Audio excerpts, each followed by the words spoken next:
Good afternoon, everyone. Welcome to today's public lecture that is brought to you by the Nelson Mandela University's Transformation Office as part of its Equality Promotion and Social Inclusion project. Before we start off, just to give a few housekeeping rules. Please kindly note that this session is being recorded and also being live streamed on Facebook via our NMU Facebook page, the Mandela Equality and Social Inclusion page. So it's being live streamed there.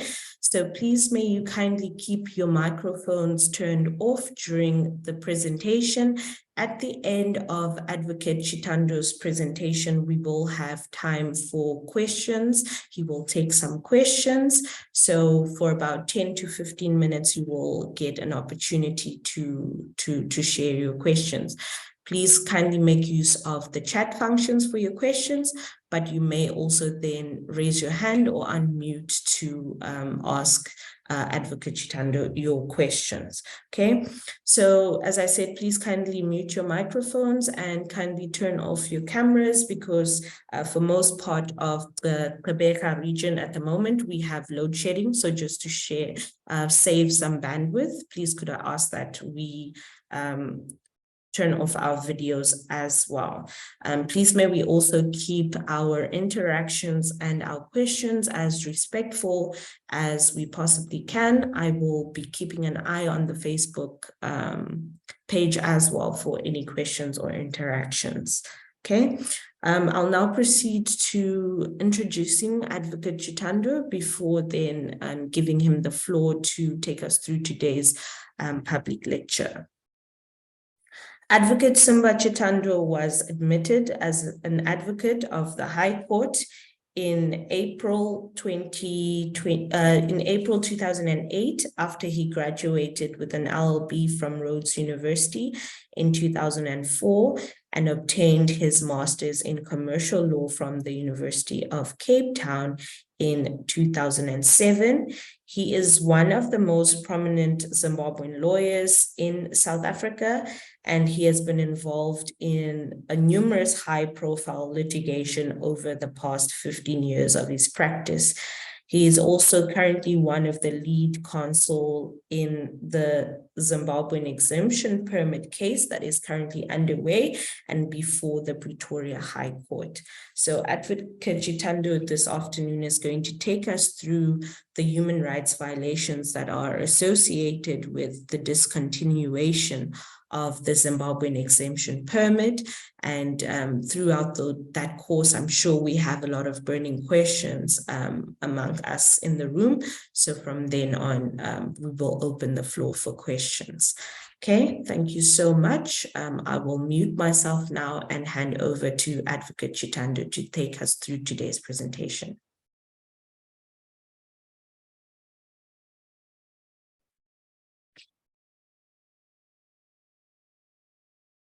Good afternoon. Can everybody see and hear me?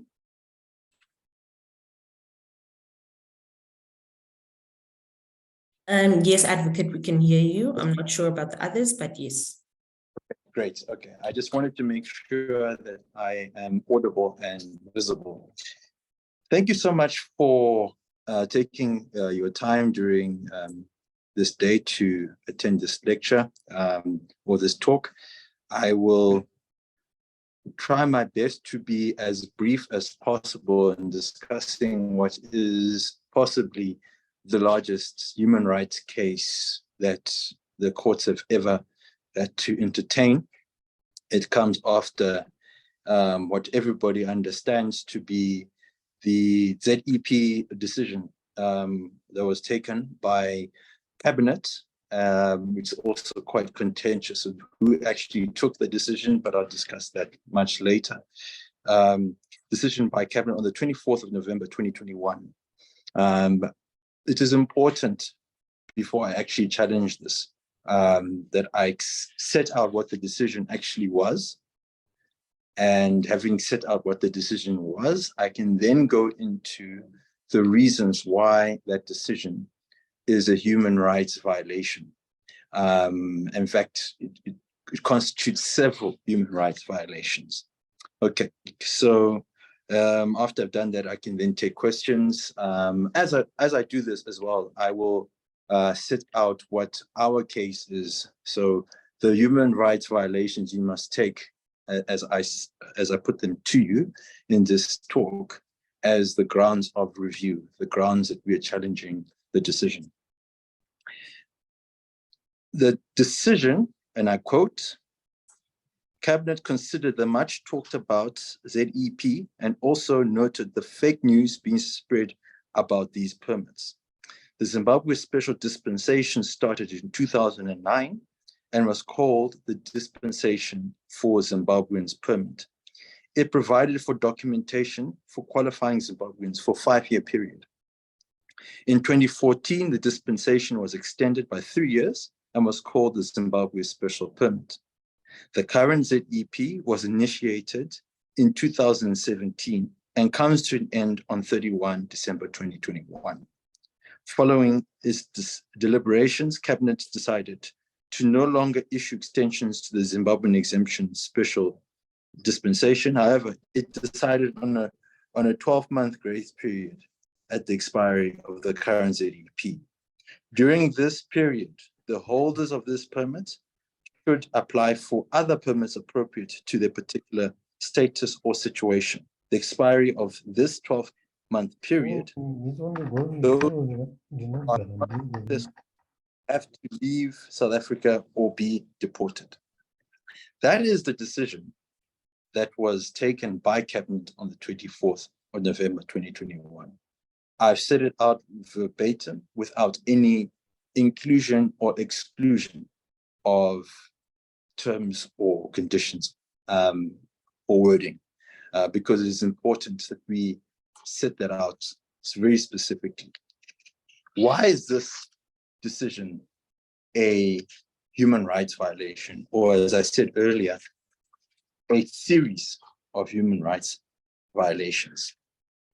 The first issue that we have with that decision is what the law actually says about the Zimbabwean exemption permit, right? The law that provides for the Zimbabwean exemptions is section 31(2)(b) of the Immigration Act.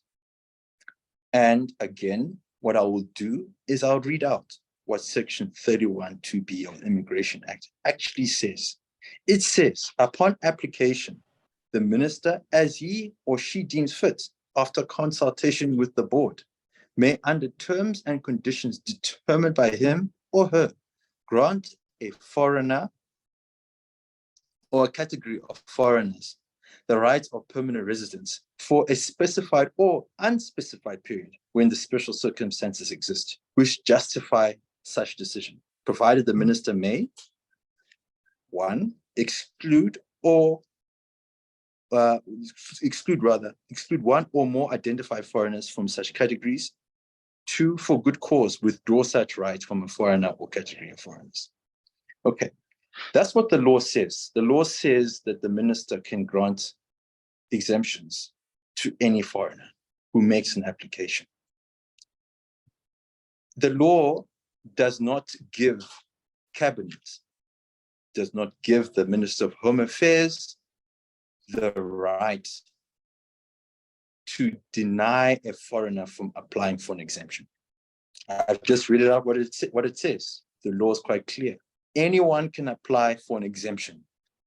Cabinet cannot decide that Zimbabweans cannot apply for exemptions. They do not have the power to make a decision, the decision that they made on the 24th of November, 2021, and say that they've decided to no longer issue these permits. They don't have that power. They have a power to receive applications and then make a decision after consulting with the board, which is provided for in the provisions of section 31(2)(b), and then deal with that application, grant or deny it, but they cannot decide that Zimbabweans can no longer apply for exemptions, and they cannot decide that they will not issue these exemptions. That's very important. That's the first issue that we have. Why is it a human rights violation? Of course, it's a human rights violation when you decide that a category of people are no longer allowed to exercise rights provided for in the Immigration Act. It's a human rights violation. It infringes on the right of equality, that we're all equal. Every foreigner in this country is equal. A Zimbabwean, an American, a German, a British, any foreigner in this country has full use of all the provisions in the Immigration Act. This right of equality, it's been decided by the courts. I will not go into the specific decisions. It's a plethora of decisions, is linked to the right to dignity. When you say to a Zimbabwean that because of the fact you're a Zimbabwean, you will be denied the right to apply for an exemption, right? Or actually any provision in the immigration. This includes the right to permanent residency, which I will discuss later. But it is important that I set out the fact that anyone can apply, any foreigner can apply for any of the permits in the Immigration Act. I would like to now discuss the issue, the big issue, that all the other parties who have approached the High Court challenging the decision by the Minister on the 24th of November. Helen Suzman Foundation, Zimbabwe Immigration Federation, COMSA, and also the Zimbabwean Exemption Permit Holders Association, the party that I represent in this matter. We've all raised the issue of procedural, the raised issue of the lack of public participation, which is part of procedural fairness. Any decision that government makes must, especially a decision of this nature, must consider public participation. What do the people actually say? What are their views prior to making the decision? It is important that you do so. It's important because that is what the law provides. The law, excuse me, as I find that specific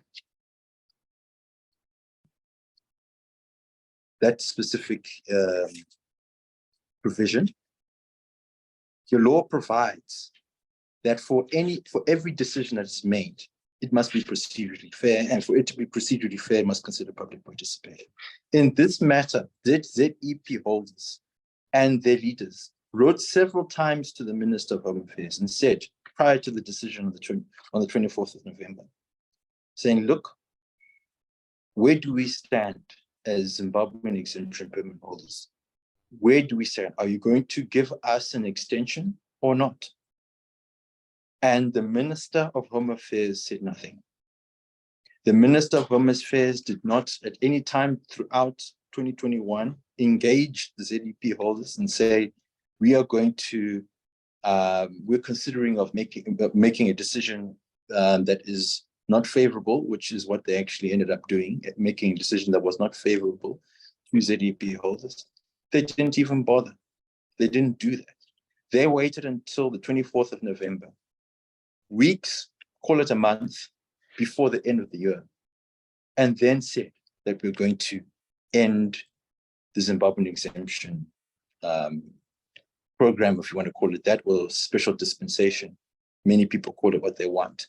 But in essence, the exemption provided for by Section 31(2)(b, there's no public participation. That in of itself is a human rights violation. You do not have the right as a government or an administrator exercising public power to make a decision that materially affects their rights in the country without speaking or engaging the people that are going to be affected by that decision.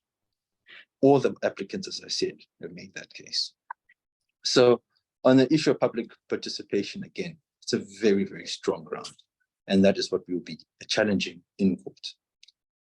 The other reason, if I may, now moving more towards the human aspect, I've spoken technical points being the fact that anyone can access the Immigration Act, and public participation was not at all considered by the minister or cabinet when they made a decision. But this doesn't really talk to the humanity, which many of you may be wondering, like, why is this such a, why is the ZEP case so topical? Why does it engage so much emotion? The reason why it engages a lot of emotion is ZEP holders, on the admission by the government itself, have been in the country legally for more than 12 years. During this time, ZEP holders have bought property. They have the children in various educational institutions, schools, universities, etc. They are now part of the community. They are paying tax one way or another, whether they're paying income tax directly, which is what many of them ought to be doing if they're working, but everyone who is part of the South African economy pays tax at the pump when they fill up their car. They pay sales tax, which is why a foreigner is entitled to a VAT refund. A tourist is entitled to a VAT refund within the country. Sales tax is being paid back to them. But ZEP holders are legal in the country, and that money, they're not claiming it back, not claiming it back. It goes directly to the South African government. So there are people that are contributing to the country's fiscus. They are also doing more than that. They are contributing to the country's gross domestic product. They are all functioning, qualified to various degrees, individuals in the South African economy. Why do I say that? The ZEP itself and the ZSP and the DZP has had a condition which said that every holder must be legal in the country, or rather, they must be employed in the country to be legal in the country. That's part of the application process. So we know that you have to be gainfully employed to have a ZEP. That means these people are working. An individual who is working and is contributing for that amount of time, ordinarily, in terms of the Immigration Act, should be entitled to apply for a permanent residence permit after 5 years of being in the country. These people have been here for 12 years. When you make a decision to uproot a person who is now fully part of the South African community, that will have significant ripple effects if they are forced to leave the country. They risk losing their property, both movable property and fixed property. They risk their livelihoods, their children. They will be uprooted out of various stages of school, or in some cases, university. All of these consequences are very devastating for anybody who is forced to leave any country, whether it's a refugee, in this case, a ZEP holder. So this is quite serious, serious humanitarian catastrophe that we're looking at here. That considered, why is it illegal? Why is this human catastrophe a human rights violation? That's just the question that many of you may ask. The reason why it's a human rights violation is because the decision is irrational. It is inconsistent with the requirement that every decision that is made by government or by an administrator exercising public power must be rational.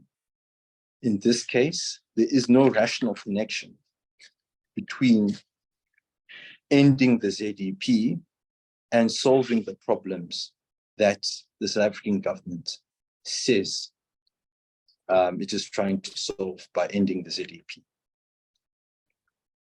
That is important.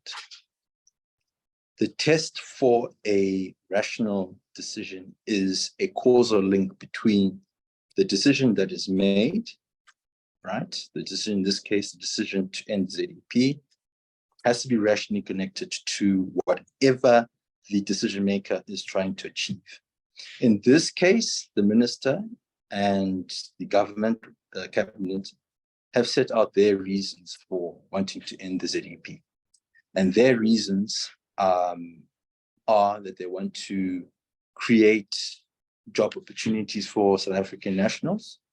They want to, in the face of what they claim to be rapid unemployment in the country, or rapid unemployment for South African nationals, and they want to protect the South African economy.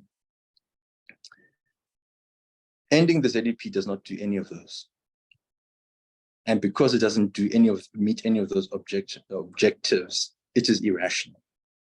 The South African statistics authority, Statistics South Africa, have said that during the period, many people do not know that during the period that the decision was made up until now, the unemployment rate has actually improved. This is for South African nationals. That's what Statistics South Africa have said.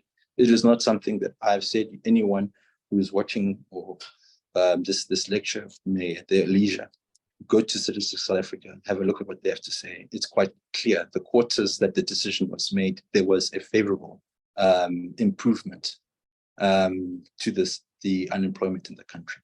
So it cannot be unemployment. It cannot be. When you remove almost 200,000 people out of gainful employment because you've ended the ZEP, the productivity of the companies in the country would be negatively affected.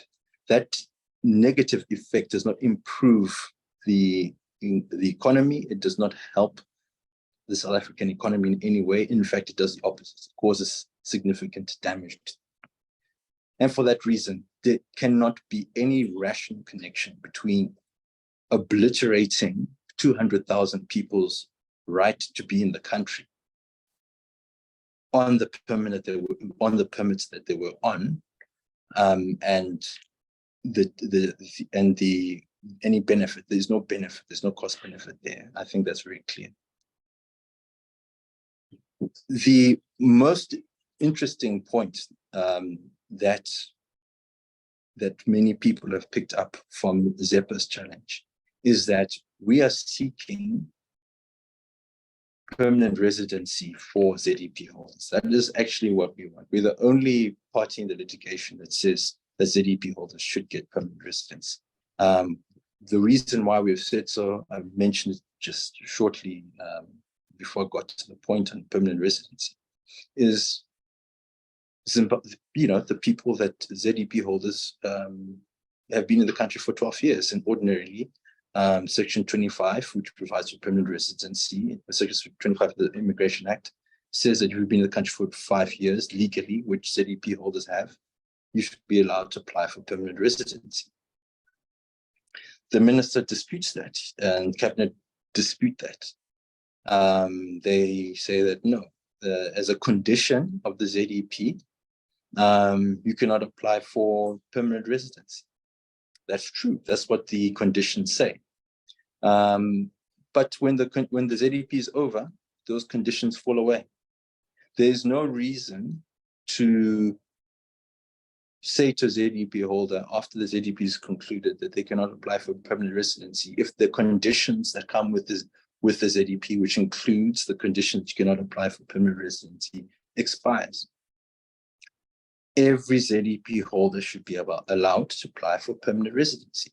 It is one of the mainstream visas that the minister said that ZEP holders should seek to migrate to. That's quite clear. Permanent residency is on the table. along with a work permit. They're all provided for in the Immigration Act. Spousal permit is provided for alongside permanent residency in the Immigration Act.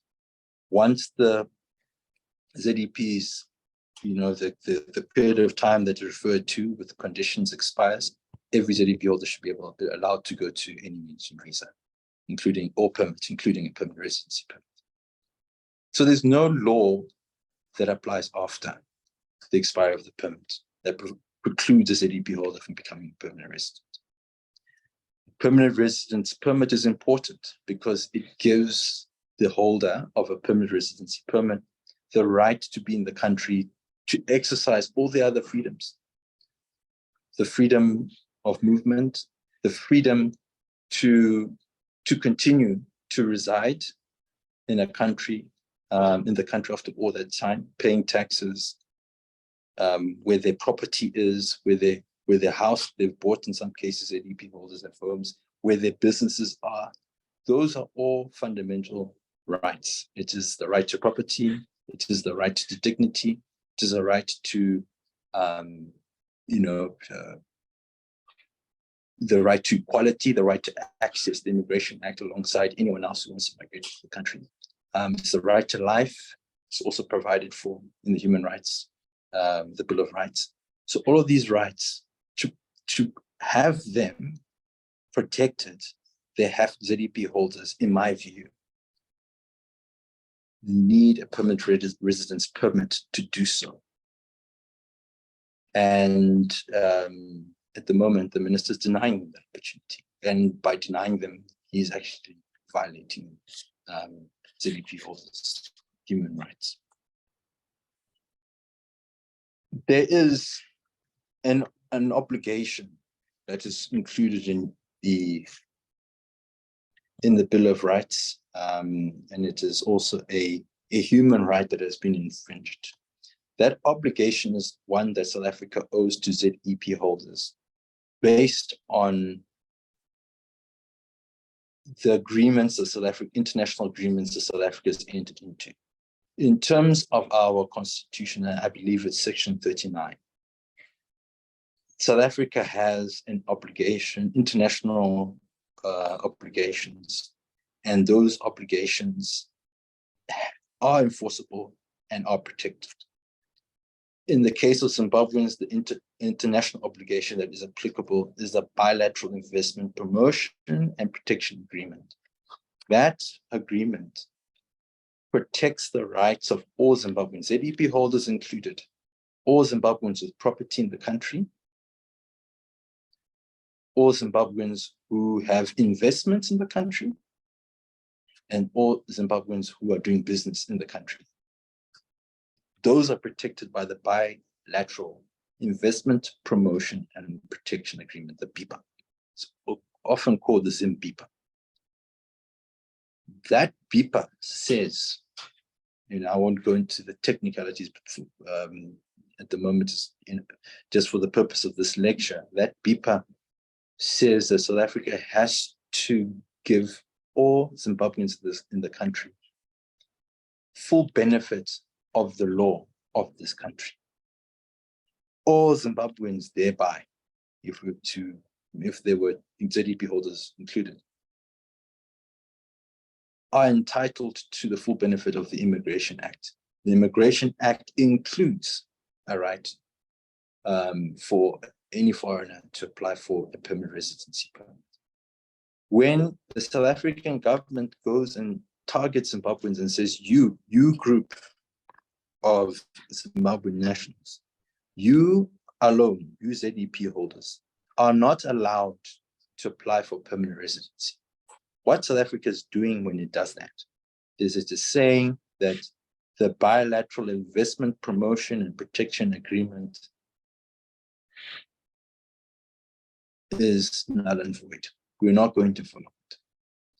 We're not going to recognize ZEP holders in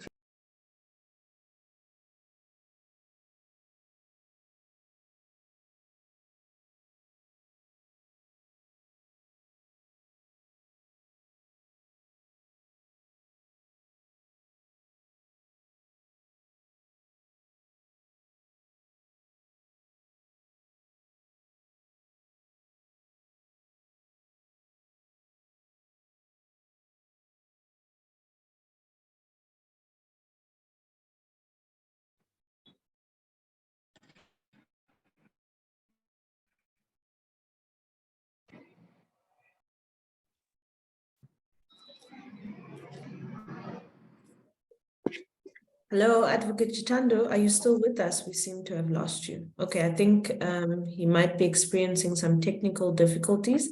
I'll try to get him back on the line.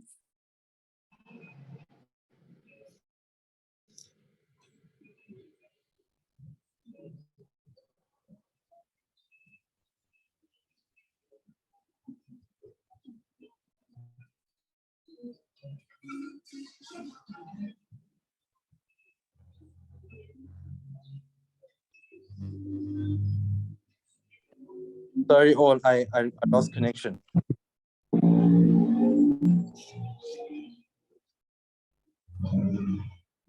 Okay, thank you. We can hear you now. Please proceed. Sorry about that. So what they're saying, when you deny the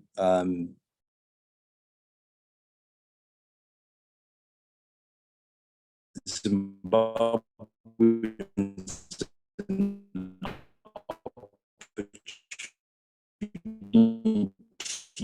to apply for permanent residency in the country, you are basically the protections provided for by the bilateral investment promotion and protection agreement. So that said, it is in so doing it's a human rights violation. The human rights violation because which are provided for by Section 39 of the Constitution. Right. So the other international obligation that South Africa has basically infringed in regards to ZEP holders is the provisions of the Africa Free Trade Agreement. The Africa Free Trade Agreement is quite broad in its content and the rights envisaged by the agreement and its objectives. The objective of the Africa Free Trade Agreement is not just free trade, it is the free movement of people. It provides for free movement of goods, services, and people. When the South African government decided to end the ZEP and to basically ring fence a group of African nationals, which Zimbabwean exemption permit holders are, and exclude them from the full provisions of the Immigration Act. They went against the principles and the objects of the Africa Free Trade Agreement, which is ratified in South African law, which provides for the movement freely, not free in the sense that you can do whatever you want, but freely in the sense that you must move goods and services and people in the terms provided for by the domestic laws of a specific country. And in this case, the domestic law is the Immigration Act. And Zimbabweans, to benefit from the terms and provisions of the Africa Free Trade Agreement, they have a right to apply for permanent residence if they want, work permit if they want, so they can move freely in the manner in which is provided for by the law. But when you say that, no, look, because you are a ZEP holder, your rights are then curtailed without any reasonable, I've talked about the rationality of the decision, I've talked about public participation already, but without following any of those processes that are required by South African law, what you're doing is you're violating the human rights of that individual, which are protected by the Africa Free Trade Agreement.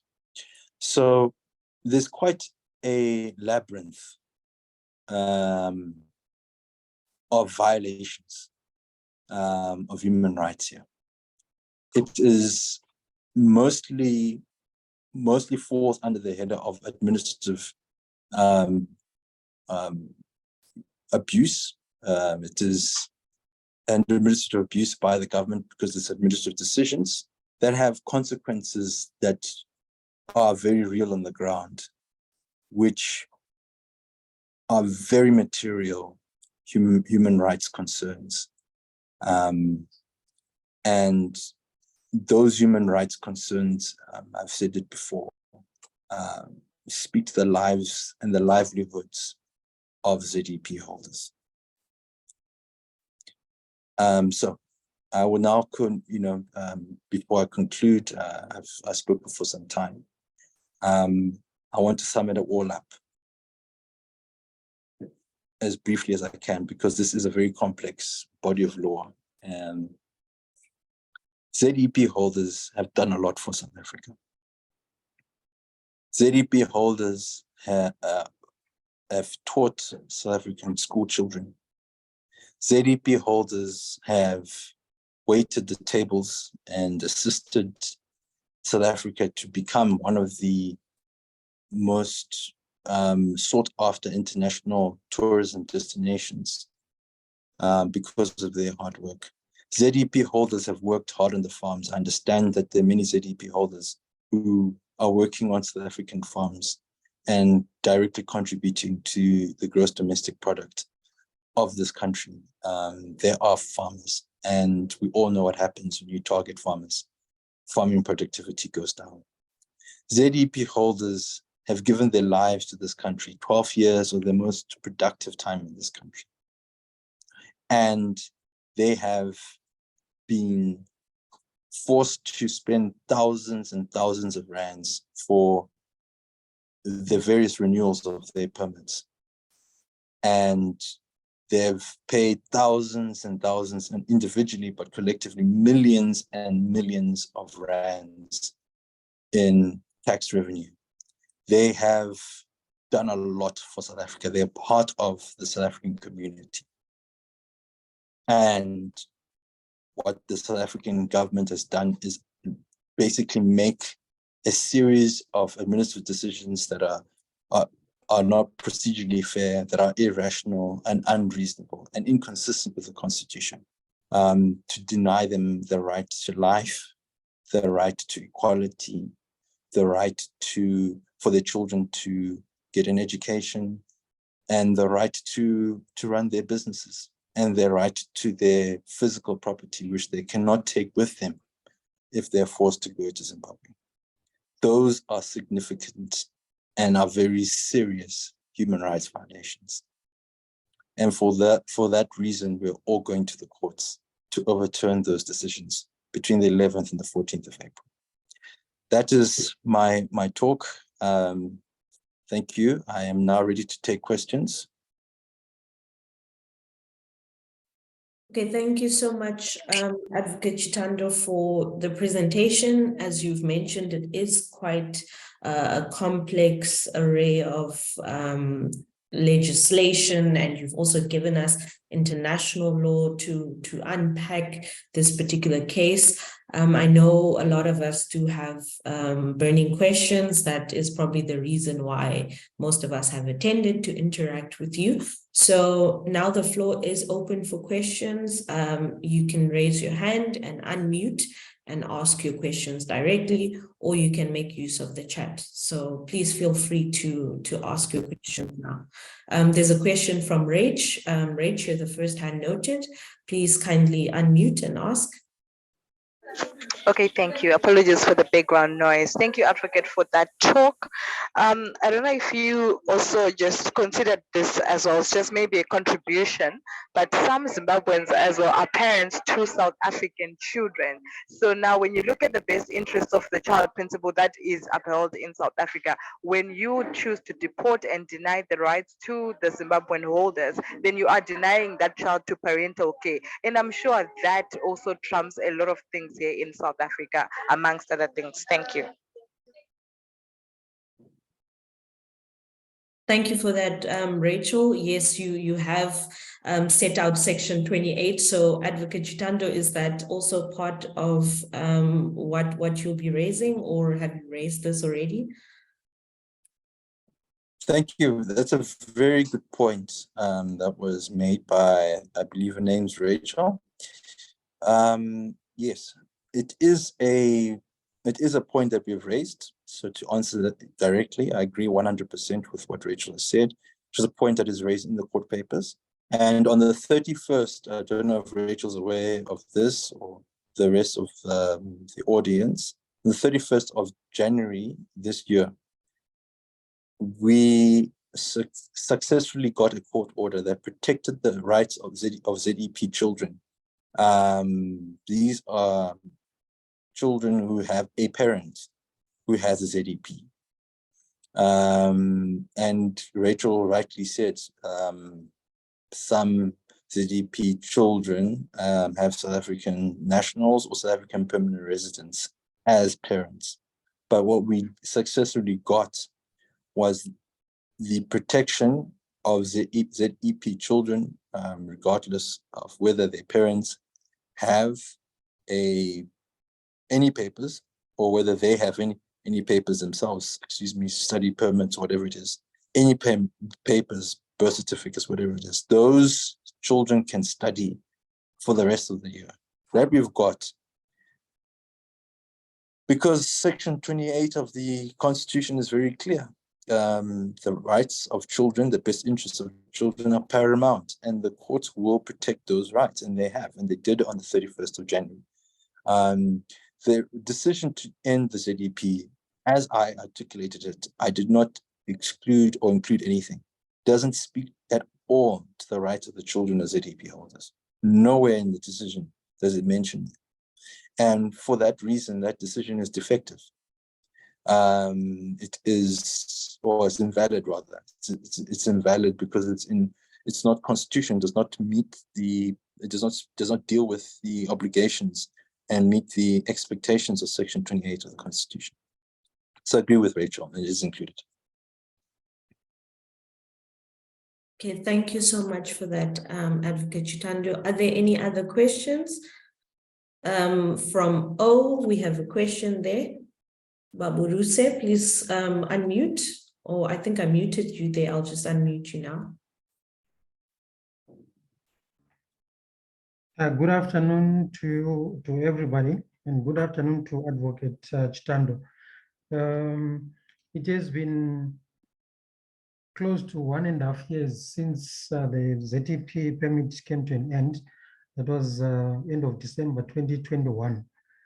And now, is it by design that the case will only be heard in April, which is only 2.5 months away from the 30th of June 2023? That's my first question. So I can repeat the question, is it by? Is it by design that the case will only be heard in April, which is only 2.5 months away from the 30th of June 2023? Because it's been 1.5 years since the ZEP permit came to an end in 2021. Okay. Is there another question that you had? You said that you had more than one. I'll answer that one. Okay, the second one is I only came across a report. I did not see the actual order, but the time when the Dudula movement were also applying to be part of the case proceedings, their application was thrown out of court. It was rejected by the court recently. And part of that order, according to the report that I came across, it was saying no ZEP holder would be deported, neither would they be requested to give any exemption certificate by any authority until such a time that a due process takes place, which is procedurally fair, and Home Affairs gets to revisit the decision that they made. So is it a matter of a preemption of an order that might be expected when the case is eventually heard in April? Because from the look of it, it looks like that judge was preempting what is yet to come, because he simply said Nobody is going to be victimized. No one is going to be arrested. No one is going to be requested to produce any exemption permit or exemption certificate until such a time this matter is resolved through due process, which is procedurally fair. Thank you. Thank you. Thank you very much. I'll answer both questions in the order that they were raised. The first one, is it by design that the court case will be heard 2 months before what is the second extension, which comes to, I think the second extension of the ZEP brings the termination date, or expiry date rather, the 30th of June, 2023. Yes, it is by design. We met the judge president, rather the deputy judge president last year, and we discussed the dates. And for various reasons, the first hearing date, nobody was ready. The reason why nobody was ready, both the government and all the other parties were involved in the matter were not ready either, was because the minister made some decisions on the 2nd of September, and we had to react to it. So yes, it was designed that way. We are hoping, we are not sure, but we're hoping that the court come to a judgment or an order with a judgment to follow after the 14th of April, which is the last day of the hearing. So that is definitely something that we planned. The judgment that you're referring to, the one that deals with the doula, it is instructive. I do not want to say that's as he's prejudged or he has given an indication of how this matter will be resolved. I don't want to say that because we are always cautious as litigators. But from in my view, we have a strong case, and that judgment, for the reasons you mentioned, does speak to the strength of some of the points that we've made. And it is important. I didn't say this in my earlier talk, but it's important that all ZEP holders are aware that all we need is one ground to be successful. We don't need, I set out a series of violations which speak to the grounds of our review, but we only need one to be successful. And we have so many. And that point in the judgment speaks to one of those grounds and one of those violations. And I'm quietly optimistic for the reasons you mentioned. All right, thank you. Thank you for that, Advocate Chitando. We have a question in the chat from MV that says, what is the relation between your arguments and the Refugee Act, especially in light of the recent High Court judgment declaring parts of the Refugee Act unconstitutional? Also noting that a significant number of ZEP holders initially applied for asylum or refugee protection. So that's the question there. Okay. I would like to know which judgments is the specific judgments. Okay. What I'll do is I'll speak generally about the refugee, the link between the Refugee Act and the refugee status, if I may call it the refugee status, and the ZEP decision.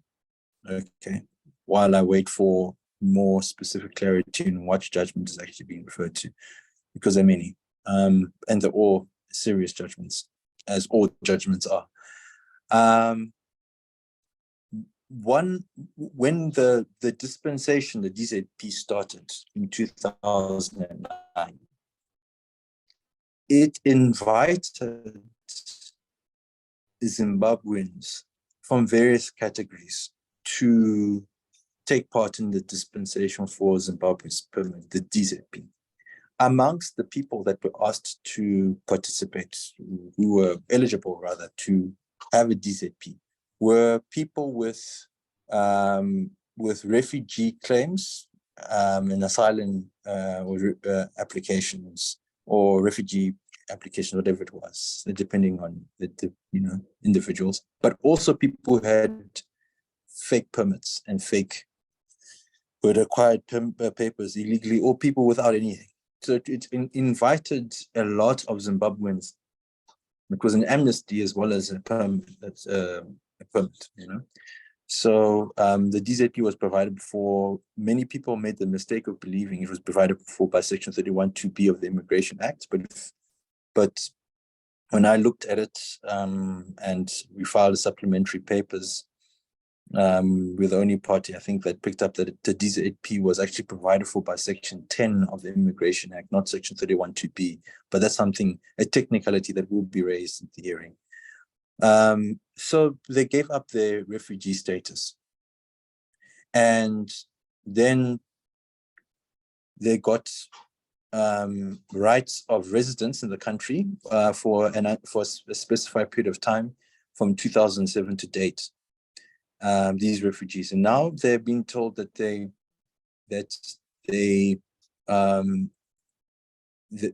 rights are coming to an end in June 2023. And of course it is unconstitutional, and of course it is wrong, of course it's illegal to take away a person's right, refugee status,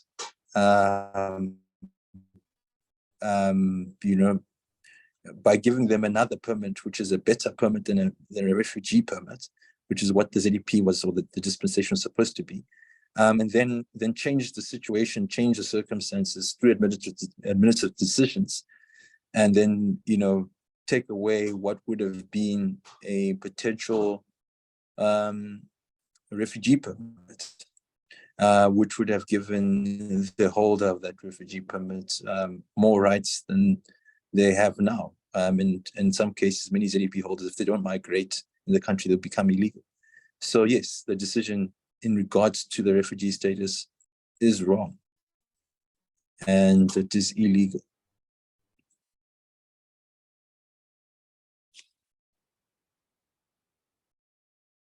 Any other questions?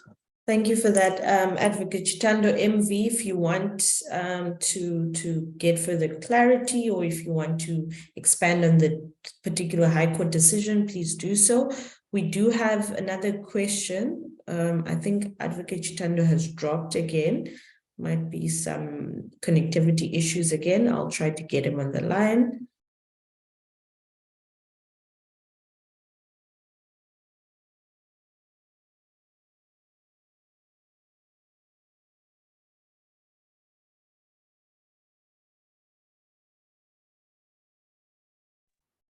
Sorry about that. I keep getting kicked off.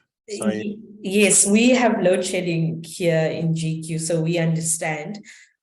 We do have another question from Isaac in the chat that says, in November last year, you stated that Home Affairs had not submitted their heads of argument. Were they able to do so? So that's the question.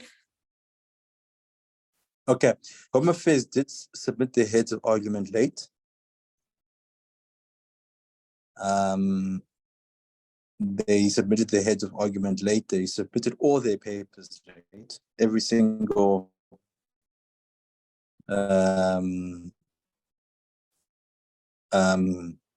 document and that speaks to the efficiency of the Department of Home Affairs. And the reason why I went onto Twitter, I think I'm going to elaborate. Maybe the person who's asked the question had this in mind or not, but I'm assuming that they might have, because they were following what I was saying on social media. I deliberately went onto social media to set out the mistakes and the delays by Home Affairs. I did so to put pressure on them to file the papers. What often happens in litigation, members of the public, when they sue Home Affairs, they just don't respond. They don't respond, and it's very difficult to sue Home Affairs if they just ignore you. If they outright ignore you, they don't file their court papers. And it happens very often. They will deny it, but when you expose it, it puts pressure on them. So yeah, they didn't file their heads of argument. They have on time, but they eventually did. I've read them, and I'm ready for the hearing. Any other questions? I think I can take questions for another 5 minutes if necessary, if people have them. The talk was supposed to end at 2 o'clock, but I'm prepared to continue if time allows.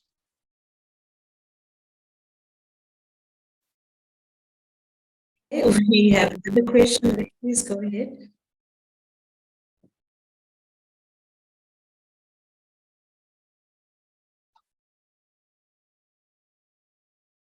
Are we out of questions? No, we have a hand from O again. Mabaruse, please go ahead. Hello, advocate. Sorry, I actually saw, I managed to retrieve that order. It's just a follow-up on what you explained. The order here, I just wanted to establish the implication of this order on ZEP holders and also on the pending case. It says here, it is directed that existing ZEPs shall be deemed to remain valid pending the conclusion of a fair process and the first respondents, which is Home Affairs, further decision. So what would be the implication of this order? Okay, I would have to read the case itself. I don't know which case you're referring to. I'm blind of that. So I can't really speak to the specifics because I don't know what the case is and I haven't read it. I haven't read the whole case. I can't speak to you. But what I can say is the principle is correct. It's right. ZEP holders cannot and will not go anywhere until a lawful process has been concluded. That is very, very, very important. We are in a constitutional democracy where any decision, any administrative action, any act by government or an organized state acting with public power has to follow the lawful process that you just mentioned. So you're quite right. Absolutely. So the principle of the is correct. Thank you so much, advocate. And then in the Any chat other questions? from MV, I think giving clarification or following up from the previous question about the High Court judgment that was referred to with regards to refugee rights. It's pointed out in the chat that the case was Calabrini Center for Cape Town and another versus Minister of Home Affairs and others. And the judgment was heard on the 13th of February of this year. And MV says this case deals with the asylum seekers' claims being deemed to have been abandoned for not filing them within the specified time periods.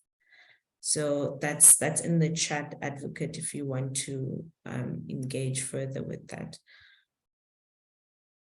Okay. Again, I'm poorer because I've not read that the judgment, and I also don't know why they didn't apply for asylum. I'm assuming. So I don't have that judgment, and I'll be honest, I haven't read it.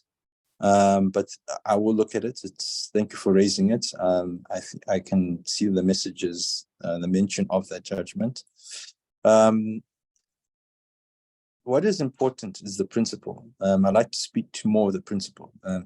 If it was a situation where the asylum seeker doesn't apply for doesn't follow the entire process for asylum because they've gone the ZEP route. And I mentioned that the ZEP route was, well, the DZP route, which became the ZSP route, which became the ZEP route. That was provided for by the government. And it's not just provided for by the government, it's provided for by the Immigration Act. The Immigration Act, which deals with exemptions, is it's section 31(2)(b) of the Immigration Act. And is open to all foreigners. It doesn't say this group can, that group cannot. It's open to all foreigners. So when you divert an asylum seeker, if it was the case that an asylum seeker was going to follow the entire process for an asylum as provided for by legislation, and then decided, no, look, I'm going the ZEP route, or the route provided for by the Immigration Act, section 31(2)(b). If they go that direction, I think it's very, at the instance of the government, it's very wrong for them to, for them to then be in a situation. This is just a gut feel. I don't know what the specifics of why these asylum seekers didn't follow this. I don't even know what nationality they were. I don't know how they came into the country. There are many variables that we have to consider. And I was not involved in that case, so I don't know what those variables are. But from a gut feel, you cannot divert people into a process that's doomed to failure, that's doomed to their rights being weaker. That's very wrong. It's illegal. This is definitely grounds for a review of that administrative decision that guides in that direction. But again, I don't know why these individuals, what relation they have to ZEP holders, and if they are Zimbabwean, why they didn't go through the DZP route. I don't know. Okay, thanks for that, Advocate Chitando. I think in closing now, because I don't think we have any more questions, I would just like to find out from you, what would be your parting words or advice to the anxious ZEP holder that is in the room right now, or watching by Facebook, or will get this recording by some other means? What is your advice? Because I think with this current situation comes a certain element of hopelessness. So their rights in the Constitution, and the Constitution says that these rights are afforded to everyone, not just nationals. So as a ZEP holder, as a foreigner, you also have these rights. But there's a certain element of hopelessness of what do I do? Where do I go? And now my children are involved in this, and now they'll also be displaced. I'll have to pack up and go back home and probably starve to death because I've been in this country for 15 years and I don't know how to survive in Zimbabwe anymore. What are your parting words to that person? How do we follow up with the case, or how do we support the cause, or just how do we be in these very uncertain times? Okay, it's a very very good question. Okay, my parting words, my advice to ZEP holders: wait for the decision. Wait for the court decision in the case before the High Court. There are very, very good lawyers fighting for ZEP holders. I know all of them, and I know them to be amongst the best of the country. And I am quietly confident that we will succeed in that court case, and we will protect the rights of ZEP holders in that legal proceeding before a full bench, which is a panel of 3 judges, not 1, 3 High Court judges, which is very serious. They don't normally do that. It's because of how powerful and how big this case is. So I would say that wait for that judgment. Be patient. It's coming.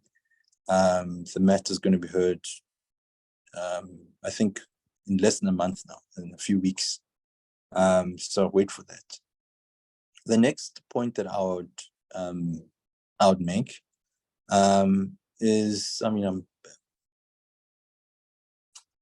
I know the South African judicial system has a reputation for being one of the best judiciaries in the world. And I do not foresee the judiciary handing out a judgment that is punitive, that does not protect the rights of ZEP holders. I'm confident that the courts will do the right thing. Eventually, this matter will, in my view, be a win one way or the other for ZEP holders. In my view, I'd like every ZEP holder to have the opportunity to apply for permanent residency, so they never have to apply for a waiver, don't have to apply for this permit, that visa, that it's all over. After 12 years of being in the country, you're a permanent resident. You no longer have to be exploited by anybody in this country because of your status as in the country. So as a Zimbabwean in the country. So that is my advice. Wait for the outcome of the case. Those of you who wish to apply for waivers, I think it's my own view. I have seen some of the waivers that came through last week. Something I raised in legal argument and the hearing. The waivers take you nowhere.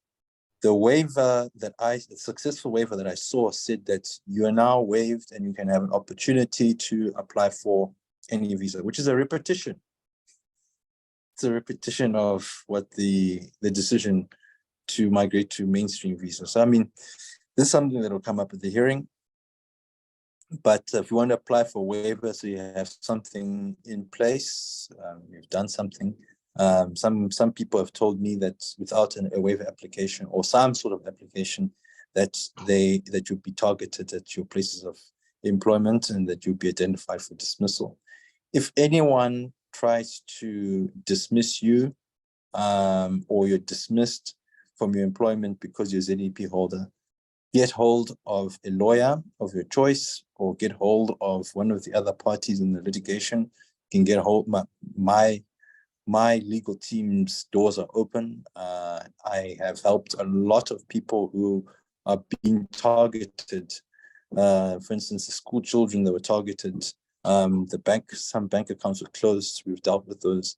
A lot of people have been let go ahead of the court hearing and ahead of the expiry.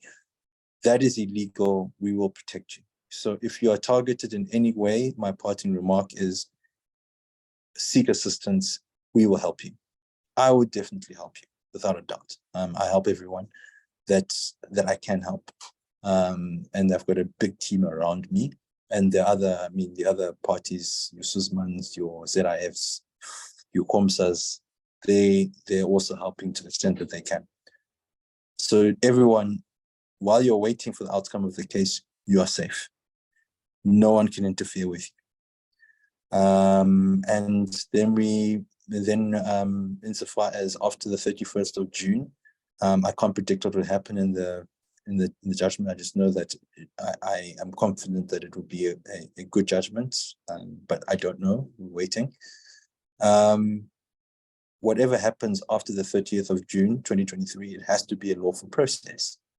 And that lawful process can never be one that violates any ZEP holder's human rights. So it sounds like cold comfort, but have faith in the system. With that, thank you so much, Advocate Chitando, for sparing your time to give us this lecture. You have spared an hour and 15 minutes almost to be with us today, and we are extremely grateful. on behalf of the Nelson Mandela University's Transformation Office and the International Office representatives that have attended. Thank you very much, as well as the law students that have attended and all the members of the Nelson Mandela Bay that have attended and beyond. Thank you so much, Advocate Chitando. We wish you well with your court proceedings to follow, and fingers crossed to all ZEP holders. Thank you so much and good afternoon. Thank you so much. Keep well and God bless. Thank you so much. Thank Yeah, you. we hope for the best. Well, goodbye, colleagues. Goodbye.